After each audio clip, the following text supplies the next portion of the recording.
একটা বিষয় কি জানেন, সিভিল সার্জনের কার্যালয়ে এক এক করে যে প্রত্যেকটা জেলা নিয়ে বিজ্ঞপ্তি প্রকাশ করা হচ্ছে, এখানে আমি 8টি জেলা নিয়ে কথা বলবো। তো এই 8টি জেলার বিষয় হচ্ছে আপনার নিজ জেলাতেই চাকরির আবেদন করতে পারবেন এবং নিজ জেলাতেই চাকরিটা করতে পারবেন। প্রিয় বন্ধুরা, আসসালামু আলাইকুম। আশা করি সকলেই ভালো আছেন এবং সুস্থ আছেন। খুবই গুরুত্বপূর্ণ সার্কুলার নিয়ে আপনাদের সাথে বিস্তারিত আলোচনা করার জন্য হাজির হয়েছি। তো পর্যায়ক্রমে এক এক করে প্রত্যেকটা জেলাওয়ারি সিভিল সার্জনের কার্যালয় নিয়ে বিজ্ঞপ্তি আসবে। অনেক সার্কুলার হয়ে গেছে, প্রত্যেকটা জেলা হয়ে গেছে প্রায়। তো এখন আবার নতুন 8টি জেলা প্রকাশ করা হয়েছে। এই 8টি জেলা নিয়ে আমি এখন কথা বলবো। আপনার জেলাও এখানে থাকতে পারে, অবশ্যই শেষ পর্যন্ত ভিডিওটি দেখবেন। নতুন এই 8টি জেলাতে সর্বমোট পদসংখ্যা দেওয়া আছে 1975 জন। 1975 জন লোক নিয়োগ করা হবে শুধুমাত্র স্বাস্থ্য সহকারী পদে, যেখানে শুধুমাত্র ইন্টারমিডিয়েট পাশে অর্থাৎ এইচএসসি পাশে আবেদন করতে পারবেন এই 8টি জেলা থেকে স্থানীয় বাসিন্দা। স্বাস্থ্য সহকারী পদ বাদ রেখে অন্যান্য পদে দেওয়া আছে আনুষঙ্গিক কম্পিউটার পদ, অফিস সহায়ক পদ, এখানে স্টোর কিপার দেওয়া আছে, পরিসংখ্যানবিদ দেওয়া আছে, ড্রাইভার পদের লোক নিয়োগ করা হবে, অফিস সহকারী কাম কম্পিউটার পদ দেওয়া আছে। এইভাবে পর্যায়ক্রমে পদ সংখ্যা দেওয়া আছে। তো আমি নতুন 8টি জেলা নিয়ে কথা বলবো, অবশ্যই শেষ পর্যন্ত ভিডিওটি দেখার জন্য চেষ্টা করবেন। এই বন্ধুরা, বলছিলাম যে সিভিল সার্জনের কার্যালয় নিয়োগ সম্পর্কিত বিস্তারিত আলোচনা করব। তো এখানে আমি প্রথম যে জেলা নিয়ে কথা বলবো, এখানে দেখেন দেওয়া আছে গণপ্রজাতন্ত্রী বাংলাদেশ সরকার সিভিল সার্জনের কার্যালয় গাজীপুর। তো গাজীপুর জেলা স্থায়ী বাসিন্দাগণ এই সার্কুলারে আবেদন করতে পারবেন। আমি এক এক করে 8টি জেলা আলোচনা করব। তো এখানে গাজীপুরে দেখেন এখানে 4টা পদ দেওয়া আছে। তার মধ্যে থেকে গাড়ি চালক দেওয়া আছে 3 জন লোক নিয়োগ করা হবে। এখানে 8ম শ্রেণী পাস দেওয়া আছে। স্বাস্থ্য সহকারী 50 জন লোক নিয়োগ করা হবে। স্বাস্থ্য সহকারী পদে 50 জন লোক নিয়োগ করা হবে। ইন্টারমিডিয়েট উচ্চ মাধ্যমিক পাস করলে আবেদনটা করতে পারবেন। তারপর দেওয়া আছে পরিসংখ্যানবিদে 1 জন লোক নিয়োগ করা হবে। এখানে দেওয়া আছে যে পরিসংখ্যান বিষয়ে আপনাকে স্নাতক ডিগ্রি পাস করলে আবেদনটা করতে পারবেন। কম্পিউটার অপারেটর এখানে 2 জন লোক নিয়োগ করা হবে। এখানে বিজ্ঞান বিভাগে যাদের স্নাতক ডিগ্রি পাস হয়েছে তারা সকলে আবেদন করতে পারবেন। দেখেন স্বাস্থ্য সহকারী পদে 50 জন লোক নিয়োগ করা হবে। এখানে যে পদগুলোই দেওয়া থাকুক না কেন, এখানে স্বাস্থ্য সহকারী পদে সর্বাধিক লোক নিয়োগ করা হবে এবং খুবই সুন্দর পদ স্বাস্থ্য সহকারী পদ, যেখানে 50 জন লোক নিয়োগ করা হবে। এখানে উচ্চ মাধ্যমিক পাস করলে আবেদন করতে পারবেন। শুধুমাত্র গাজীপুর জেলা স্থায়ী বাসিন্দা কোনো আবেদন করতে পারবেন। আবেদনটা করতে হবে অনলাইনের মাধ্যমে, খুব সহজভাবে আবেদন করতে পারবেন। তো আবেদনপত্র এখানে অনলাইনের মাধ্যমে কেবলমাত্র আবেদন করতে হবে। 18 থেকে যাদের 30 বছর তারাই কেবলমাত্র এই পদগুলোতে আবেদন করতে পারবেন। তো এখানে সরকারি চাকরি হিসেবে একদম মে মাস ফুল ফি আবেদন করতে পারবেন গাজীপুর জেলা স্থায়ী বাসিন্দা। তো অনলাইনে লিঙ্কটা এখানে দেওয়া আছে, আমি ডিসক্রিপশন বোর্ডে দিয়ে রাখবো, ওখান থেকে সংগ্রহ করে আবেদন করতে পারবেন। বন্ধুরা, সিভিল সার্জনের কার্যালয় পরবর্তী সার্কুলারে আসেন। এখানে দেওয়া আছে গণপ্রজাতন্ত্রী বাংলাদেশ সরকার সিভিল সার্জনের কার্যালয় ঝিনাইদহ, যেখানে ঝিনাইদহ জেলা স্থায়ী বাসিন্দাগণ আবেদনটা করতে পারবেন। এখানে দেখেন স্বাস্থ্য ও পরিবার কল্যাণ মন্ত্রণালয় কর্তৃক সার্কুলারটি প্রকাশ পেয়েছে। এখানে সর্বমোট পদের সংখ্যা দেওয়া আছে 5টা। এখানে দেখেন স্বাস্থ্য সহকারী কতজন দেওয়া আছে, স্বাস্থ্য সহকারী 135 জন। তো ঝিনাইদহ জেলা স্থায়ী বাসিন্দাগণ আবেদন করতে পারবেন। স্বাস্থ্য সহকারী পদে 135 জন লোক নিয়োগ করা হবে। ইন্টারমিডিয়েট পাশে আবেদন করতে পারবেন। ল্যাবরেটরি অ্যাটেন্ডেন্ট এখানে 5 জন লোক নিয়োগ করা হবে। এসএসসি পাস দেওয়া আছে। স্টোর কিপারে 5 জন লোক নিয়োগ করা হবে। এখানে উচ্চ মাধ্যমিক পাশ করলে আবেদন করতে পারবেন।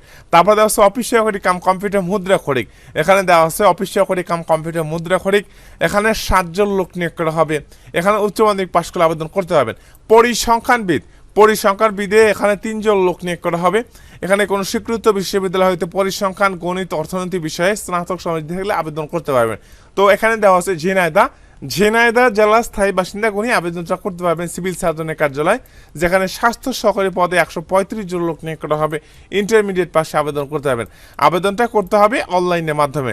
দেখেন অনলাইনে আবেদনপত্র শুরু হবে 30 এপ্রিল থেকে, অর্থাৎ শুরু হয়ে গেছে, এবং 20 মে পর্যন্ত অনলাইনের মাধ্যমে আবেদনটা করা যাবে। যাদের বয়স 18 থেকে 30 বছর তারাই কেবলমাত্র আবেদনটা করতে পারবেন। তারপরে দেখেন সিভিল সার্জনের কার্যালয় দেওয়া আছে গণপ্রজাতন্ত্রী বাংলাদেশ সরকার সিভিল সার্জনের কার্যালয় কুষ্টিয়া জেলা স্থায়ী বাসিন্দাগণ আবেদন করতে পারবেন। এখানে যে পদগুলো দেওয়া আছে সর্বমোট 7টা ক্যাটাগরি পোস্টে আবেদন করতে পারবেন। ড্রাইভার পোস্টে 4 জন লোক নিয়োগ করা হবে। এখানে 8ম শ্রেণী পাস করে আবেদন করতে পারবেন। অফিস সহকারী কাম কম্পিউটার মুদ্রা খরিক, এখানে 5 জন লোক নিয়োগ করা হবে। এখানে দেওয়া আছে উচ্চ মাধ্যমিক পাস করে আবেদন করতে পারবেন। 60 মুদ্রা খরিক কাম কম্পিউটার অপারেটর, এখানে 1 জন লোক নিয়োগ করা হবে। এখানে স্নাতক ডিগ্রি পাস করলে আবেদন করতে পারবেন। স্টোর কিপারে 4 জন লোক নিয়োগ করা হবে। উচ্চ মাধ্যমিক পাস করলে আবেদন করতে পারবেন। কোল্ড চেইন টেকনিশিয়ান 1 জন লোক নিয়োগ করা হবে। এখানে কোনো স্বীকৃত বোর্ড হইতে রেফ্রিজারেশন বা এয়ার কন্ডিশনের ট্রেডে উচ্চ মাধ্যমিক সার্টিফিকেট পাস করলে আবেদন করতে পারবেন। পরিসংখ্যানবিদ এখানে 3 জন লোক নিয়োগ করা হবে। সর্বশেষ এখানে দেখেন সর্বপ্রথম যে পোস্টটা দেওয়া আছে স্বাস্থ্য সহকারী পদে 97 জন লোক নিয়োগ করা হবে। স্বাস্থ্য সহকারী পদে 97 জন লোক নিয়োগ করা হবে। এখানেও উচ্চ মাধ্যমিক পাশ করলে আবেদন করতে পারবেন। স্বাস্থ্য সহকারী পদে 97 জন লোক নিয়োগ করা হবে। উচ্চ মাধ্যমিক ইন্টারমিডিয়েট পাশে আবেদন করতে হবে। শুধুমাত্র কুষ্টিয়া জেলা স্থায়ী বাসিন্দা করে আবেদনটা করতে হবে। আবেদনটা করতে হবে অনলাইনের মাধ্যমে, যেখানে 24 এপ্রিল থেকে শুরু হয়ে গেছে এবং 14 মে পর্যন্ত অনলাইনের মাধ্যমে আবেদন করতে পারবেন। তো মে মাসে 14 মে পর্যন্ত আবেদন করা যাবে। কুষ্টিয়া জেলা স্থায়ী বাসিন্দা করে আবেদন করতে পারবে। তার পরবর্তী জেলাতে আসেন, দেওয়া আছে গণপ্রজাতন্ত্রী বাংলাদেশ সরকার সিভিল সার্জনের কার্যালয় পিরোজপুর। তো সিভিল সার্জনের কার্যালয় পিরোজপুর জেলায় আবেদন করতে পারবেন। এখানে দেখেন দেওয়া আছে ড্রাইভার পোস্টে 2 জন লোক নিয়োগ করা হবে। এখানে অষ্টম শ্রেণী পাস দেওয়া আছে। স্বাস্থ্য সহকারী পদে 74 জন লোক নিয়োগ করা হবে। স্বাস্থ্য সহকারী পদে 74 জন লোক নিয়োগ করা হবে। এখানে উচ্চ মাধ্যমিক পাশ করলে আবেদন করতে পারবেন। অফিস সহকারী কাম কম্পিউটার মুদ্রা খড়িক এখানে 3 জন লোক নিয়োগ করা হবে। স্টোর কিপারে 5 জন লোক নিয়োগ করা হবে। স্টোর কিপারে 5 জন লোক নিয়োগ করা হবে। উচ্চ মাধ্যমিক পাশ করলে আবেদন করতে পারবেন। 60 মুদ্রা খড়িক কাম কম্পিউটার অপারেটরে 1 জন লোক নিয়োগ করা হবে।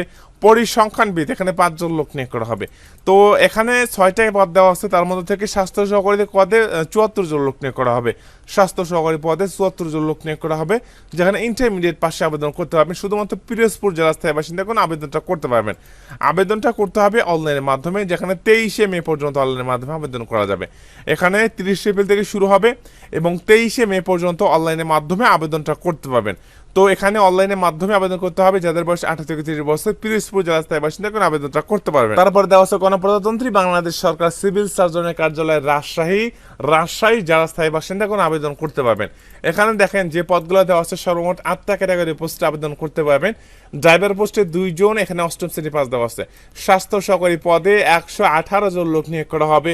এখানে উচ্চ মাধ্যমিক পাস করলে আবেদন করতে পারবেন। স্বাস্থ্য সহকারী পদে 118 জন লোক নিয়োগ করা হবে। উচ্চ মাধ্যমিক পাস দেওয়া আছে। স্টোর কিপারে 5 জন লোক নিয়োগ করা হবে। উচ্চ মাধ্যমিক পাস করলে আবেদন করতে পারবেন। অফিস সহকারী কাম কম্পিউটার মুদ্রা খড়িক এখানে 3 জন লোক নিয়োগ করা হবে। উচ্চ মাধ্যমিক পাস দেওয়া আছে। এখানে কিট তৃতীয় টেকনিশিয়ান এখানে 2 জন লোক নিয়োগ করা হবে। পরিসংখ্যানবিদ এখানে 4 জন লোক নিয়োগ করা হবে। 60 মুদ্রা খড়িক কাম কম্পিউটার অপারেটর এখানে 1 জন লোক নিয়োগ করা হবে। কম্পিউটার অপারেটরে 4 জন লোক নিয়োগ করা হবে।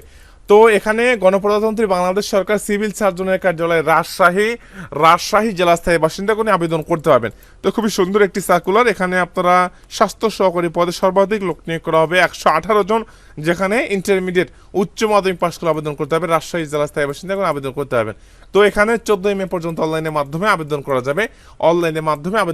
প্রিয় বন্ধুরা, তার পরবর্তী সার্কুলারে আসেন গণপ্রজাতন্ত্রী বাংলাদেশ সরকার সিভিল সার্জনের কার্যালয় লক্ষ্মীপুর জেলা স্থায়ী বাসিন্দা কোন আবেদন করতে পারবেন। দেখেন লক্ষ্মীপুর জেলা স্থায়ী বাসিন্দা কোন পদের ক্ষেত্রে এখানে দেওয়া আছে ড্রাইভার পোস্টে 1 জন লোক নিয়োগ করা হবে।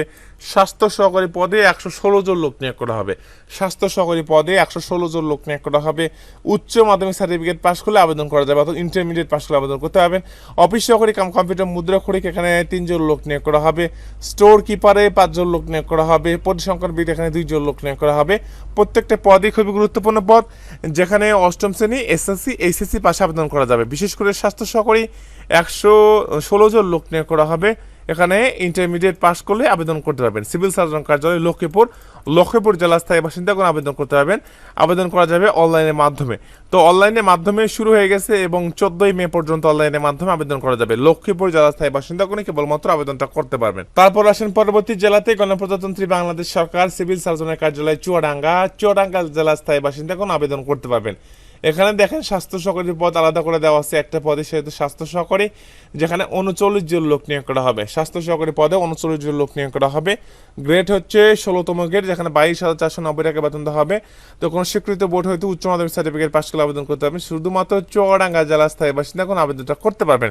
15 মে পর্যন্ত অনলাইনের মাধ্যমে আবেদন করা যাবে সিভিল সার্জনের কার্যালয় চুয়াডাঙ্গা। প্রিয় বন্ধুরা, আপনারা সকলে অবগত আছেন যে সিভিল সার্জনের কার্যালয় পর্যায়ক্রমে জেলা ওয়ারি নির্বিজ্ঞপ্তি প্রকাশ করা হচ্ছে।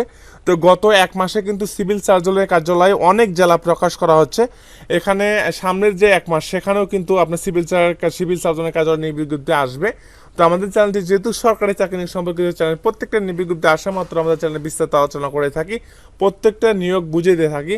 তো বিশেষ করে সিভিল সার্জনের কার্যালয় নির্বিজ্ঞপ্তি আসা মাত্র এককভাবে আমরা আমাদের চ্যানেলে ভিডিও দিয়ে থাকি। তো আমাদের চ্যানেলটি অবশ্যই সাবস্ক্রাইব করে রাখবেন।